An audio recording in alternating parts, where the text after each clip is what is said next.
Hello friends, welcome to Telugu audio story. మీరు కనుక ఛానల్ని ఫస్ట్ టైం చూస్తున్నట్లయితే ఛానల్ సబ్స్క్రైబ్ చేయండి, లైక్ చేయండి. అలాగే ఈ కథపై మీ విలువైన అభిప్రాయాన్ని కమెంట్ రూపంలో తెలియచేయండి. ఇక కథలోకి వెళ్దామా? నా ప్రాణమా పార్ట్ 21 చూసే ముందు పార్ట్ 20 చూడండి. లింక్ డిస్క్రిప్షన్లో ఇవ్వడం జరిగింది. నీలో కలిసినప్పటి నుండి చెవిలో చిన్నగా చెప్పాడు. హస్కీనెస్కే అసూయ పుట్టేంత అందంగా. ఆ మాటకి సమీర బుగ్గలు మందారాలవుతూ ఉంటే వాటిని కిస్ చేస్తూ పెళ్ళయ్యాక నీ అందం ఇంకా పెరిగింది, నన్ను చంపడానికి కదా అని అడుగుతూ భుజం మీద చటుక్కుని కొరికాడు. ఓయ్, కొంచెం హ్యూమన్ బీయింగ్లా బిహేవ్ చేయి. చూడు, బాడీ అంతా ఎలా రెడ్ పెయింట్ వేసుకుంది, తమరిదయ్యే ఇదంతా అంటూ మెడ మీద డైరెక్ట్గా కనిపిస్తున్న హిక్కిస్ చూపించింది. వాటిని చూడగానే నవ్వు వచ్చింది. బట్ వాటిని అందరూ చూడటం ఇష్టం లేదు కదా. శారీ తీ అంటూ క్లోజెట్ ఓపెన్ చేశాడు. ఎందుకు? బిడియంగా అడిగిన తన వాయిస్ హస్కీగా వినిపిస్తూ ఉంటే వెనక్కి తిరిగి చూస్తూ, నాకు కూడా ఏదో చేయాలనే ఉంది కానీ మనకు అంత టైం లేదు, సో నువ్వు బుద్ధిగా శారీ తీసి ఈ డ్రెస్ వేసుకో అంటూ కుర్తా సెట్ విసిరాడు. డూ ఇట్ ఫాస్ట్ అన్నాడు టైం చూస్తూ. ఇంత హడావిడి చేసే బదులు పెళ్ళయ్యే వరకు దూరంగా ఉందాం, ఏమంటావు అని అడిగింది డ్రెస్సింగ్ రూమ్ వైపు నడుస్తూ. మొహం పగులుద్దంటాను, నువ్వేమంటావు అని రివర్స్ కౌంటర్ ఇవ్వగానే నోరు మూసుకొని చెప్పింది చేస్తానంటాను, సాడిస్ట్ అని ఏడుపు ముఖంతో డోర్ క్లోజ్ చేసుకుంది. పాగల్ అని నవ్వుతూ తను కూడా బిజినెస్ లుక్లోకి మారిపోయి హెయిర్ కోమ్ చేసుకుంటాడు.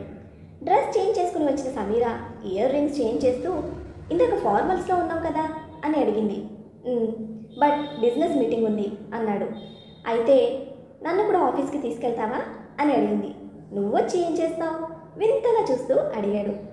నువ్వేం చెప్పినా చేస్తాను అంటూ దగ్గరకు వస్తూ కన్ను కొట్టిన సమీర డిప్ప మీద ఒక్కటి పీకి, ఇందాక చెప్పావు కదా నువ్వేం చెప్తే అది చేస్తానని, సో బ్లైండ్గా నా మాటే వేదవాకుగా ఫాలో అయిపో అని చెప్పి సమీర మెడలో తానే నల్ల పూసలు వేసి అవి కరెక్ట్గా సెట్ చేస్తూ, నిన్ను డ్రాప్ చేసి వెళ్తా, మీటింగ్ అవ్వడానికి టైం పడుతుంది, సో బుద్ధిగా నీకు కావాల్సిన షాపింగ్ చేయి, నాకు కూడా అని చెప్పి శౌర్య తన వ్యాలెట్లో ఉన్న కార్డ్ తీసి సమీర చేతిలో పెట్టాడు.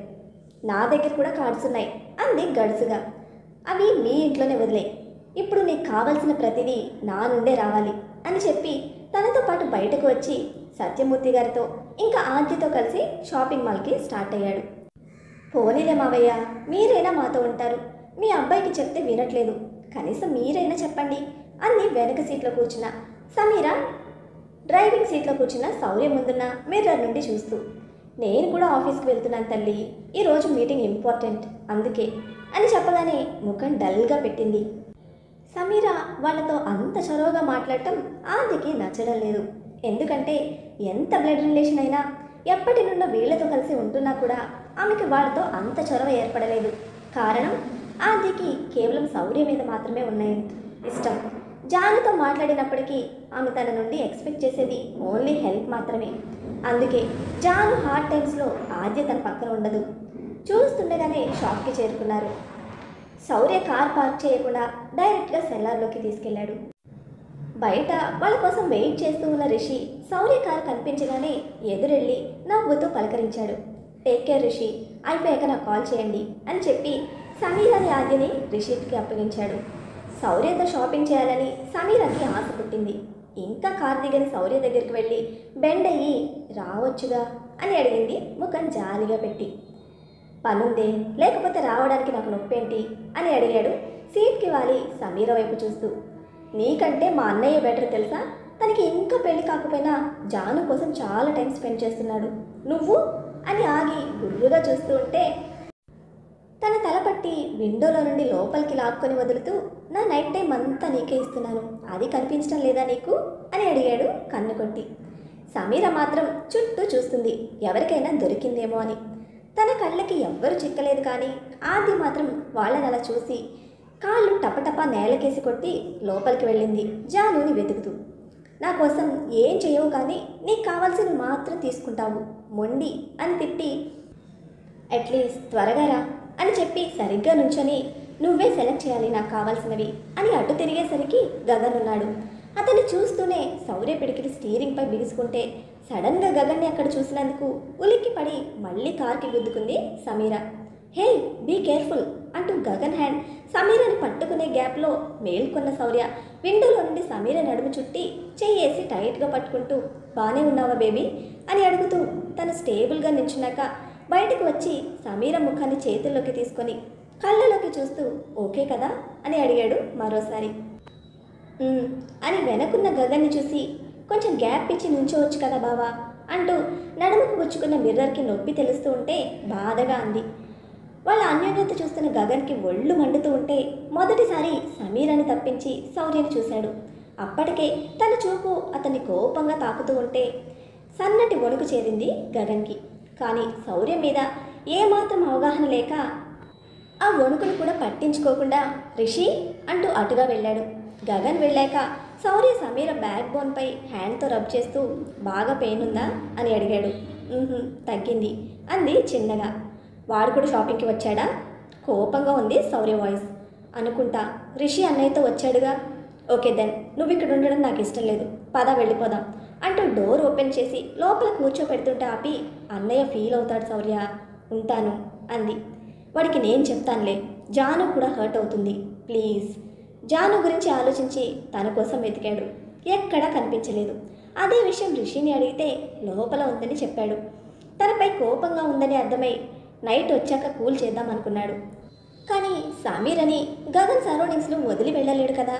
2 నిమిషాల పాటు ఆలోచించి నేనుంటాను, ఒంటరిగా వదలలేను అని చెప్తూ ఇంకేదో అంటూ ఉంటే కార్కి మరోవైపున్న సత్యమూర్తి గారు శౌర్యని పిలిచి లేట్ అవుతుందిరా, అక్కడ క్లయింట్స్ ఇంకా బోర్డు మెంబర్స్ వెయిట్ చేస్తూ ఉన్నారు, పద వెళ్దాం అని పిలిచారు. శౌర్య రానని చెప్పేంతలో సమీర అతని పెదాలపై చేతిని అడ్డుగా పెట్టి వెళ్ళు, ఇంపార్టెంట్ అన్నావు కదా, నాకు తోడు రిషి అన్నయ్య ఉన్నాడుగా, పెద్దమ్మ కూడా వస్తుంది అని చెప్పింది. ఎందుకో వదలాలి అనిపించట్లేదే, మీటింగ్ దేముంది తర్వాత అయినా చూసుకోవచ్చు, కానీ నువ్వు అని అంటూ ఆగిపోయాడు. శౌర్య, రాజ్ ఫోన్ చేస్తున్నాడు. కార్ లోపల నుండి వినిపిస్తున్న వాయిస్కి సమీర వైపు చూశాడు. వెళ్ళు, త్వరగా వచ్చేయి, నీకోసం వెయిట్ చేస్తూ ఉంటాను అని స్మైలీ ఫేస్తో చెప్పింది. ఫాస్ట్గా కంప్లీట్ చేసుకొని వచ్చేస్తాను, టేక్ కేర్ అని చెప్పి నుదుటిన ముద్దు పెట్టి వదిలి లోపలికి వెళ్ళు అన్నాడు. అని లోపలికి వెళ్ళగానే రిషి దగ్గరికి వచ్చి వాడిని చూస్తూ ఉండు, సమీ వాడి వల్ల డిస్టర్బ్ అయితే నేను ఊరుకోను అని చెప్పాడు గట్టిగానే. నేను వాడిని పిలవలేదు శౌర్య, తానే వచ్చాడు, ఇష్యూ చేయడం ఇష్టం లేక సైలెంట్గా ఉన్నాను, బట్ సమీర దగ్గరికి వెళ్ళనివ్వను, నువ్వు టెన్షన్ ఫ్రీగా ఉండు అని చెప్పాడు.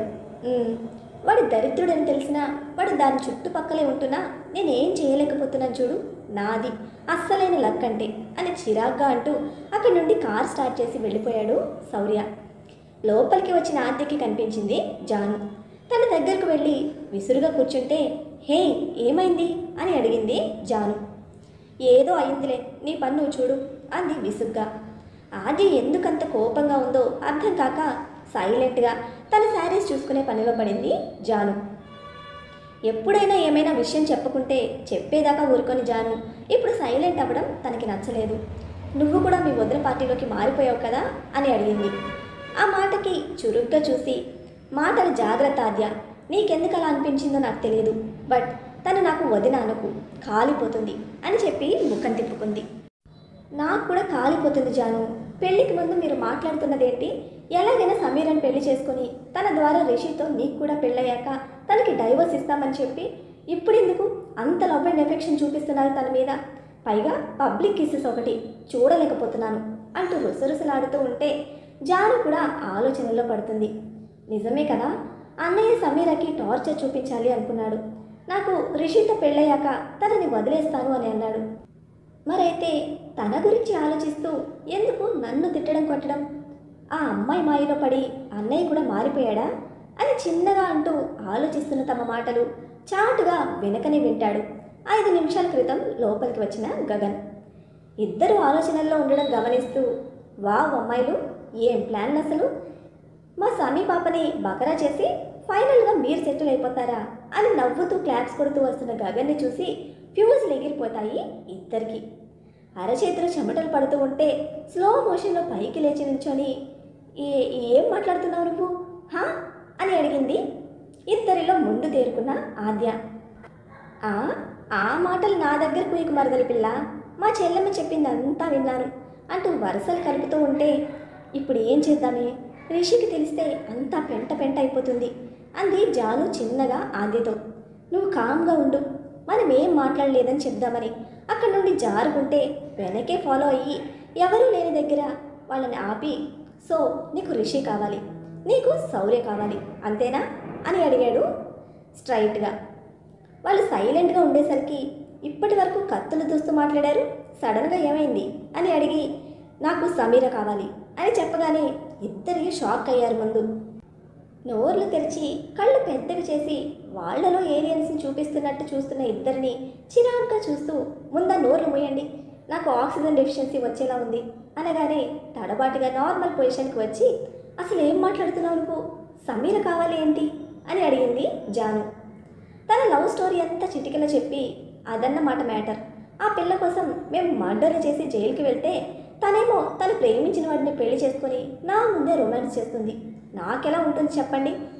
సో మీ అన్నయ్య సమీర వేరవ్వాలి, దానికి నాకు మీ హెల్ప్ కావాలి, మీకేమైనా హెల్ప్ కావాలన్నా నేను చేస్తాను అని తను చెప్పాల్సింది చెప్పి మీ డెసిషన్ ఏంటని అడిగాడు. ఆద్య జాను ఆలోచనలో పడ్డారు. జాను అన్నయ్య పగతో పెళ్లి చేసుకున్నా సరే సమీర ఒకప్పుడు తను ప్రేమించిన అమ్మాయి, ఇప్పుడు తనతో హ్యాపీగా ఉన్నాడు, పైగా రిషితో నేను కోరుకున్న లైఫ్ కూడా నాకు ఇస్తున్నాడు, సో నాకేంటి ప్రాబ్లం అని మనసులో అనుకుంది. ఆద్య ఆలోచనలు మాత్రం కొంచెం క్రూయల్గానే ఉన్నాయి.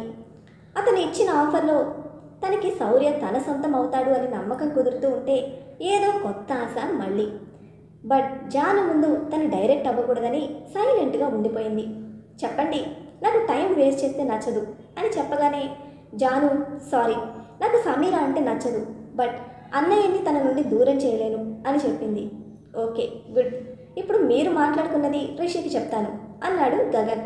చెప్తే చెప్పుకో, రిషి నమ్మడు అని నమ్మకంగా చెప్పి అక్కడ నుండి వెళ్ళిపోయింది జాను కోపంగా. పిడికిలి బిగించి వెళ్తున్న జాను వైపు చూస్తున్న గగన్ని గమనిస్తూ నేను నీకు హెల్ప్ చేస్తాను గగన్, నాకు నా శౌర్య కావాలి, ఇంకెవ్వరు ఎలా పోయినా నాకు పట్టదు అని చెప్పి గగన్ పెదవుల్లో కన్నింగ్ స్మైల్ రప్పిస్తుంది ఆద్య. గగన్ ఫోన్లో తన నెంబర్ ఎంటర్ చేసి కాల్ చేయి, బట్ ఈ విషయం ఎవ్వరికీ తెలియకుండా జాగ్రత్తగా ఉండు, అట్ ద సేమ్ టైం మా బావని తక్కువ అంచనా వేయకు అని చెప్పి అక్కడ నుండి వెళ్ళిపోయింది. ఆద్య నెంబర్ని కట్టప్పగా సేవ్ చేసి సమీ నౌ యు ఆర్ మైన్ అని చెప్పి పిచ్చిగా తనలో తానే నవ్వుకుంటూ అనుకోకుండా ఎంట్రన్స్ వైపు చూసిన తనకి రిషితో పాటు వస్తున్న సమీర కనిపించి ఎలానే ఎంత అందంగా ఉంటావు, సూపర్ సెక్సీ నువ్వు, ఎంతమంది ఆడపిల్లలపై నా కళ్ళు పడ్డా నీ ఫిగర్ మాత్రం వేరే లెవెల్, అందుకే కదా ఎవడో వాడుతున్నా కూడా వద్దు అనుకోలేకపోతుంది నా పిచ్చి మనసు అని అనుకుంటూ సంతోషంగా నవ్వుతున్న తన నవ్వు నచ్చక ఒక జర్క్ ఇవ్వాలని అనుకున్నాడు. సారీ బేబీ, ఇప్పుడే నిన్ను భయపెట్టాలని అనుకోలేదు, కానీ నువ్వు వాడితో క్లోజ్గా ఉంటే నాకు నచ్చట్లేదు, సో రెడీగా ఉండు అని చిన్నగా చెప్పుకొని సమీర ఎప్పుడు ఒంటరిగా కనిపిస్తుందా అని ఎదురు చూస్తూ ఉన్నాడు. రిషి సమీరాని అస్సలు వదలటం లేదు, శౌర్యకి మాటిచ్చినట్టు. కొన్ని పట్టు చీరలు చూసిన తర్వాత సమీరకి రెండిచ్చి ట్రై చేసి రమ్మన్నాడు. అక్కడ ఉన్న ఫీమేల్ స్టాఫ్ మేము హెల్ప్ చేస్తామంటే అందరిలో సెంటర్లో ఉన్న మిర్రర్ ముందు నుంచోవడం ఇష్టం లేక ఇట్స్ ఓకే, నాకు వచ్చు శారీ వేర్ చేయడం అని చెప్పి వెళ్ళింది ట్రయల్ రూమ్కి. అనుకున్నది తడవుగా తనని ఫాలో అయ్యాడు గగన్. కోరుకున్న వెంటనే నిజం చేసినందుకు దేవుడికి కోటి దండాలు పెట్టుకుంటూ.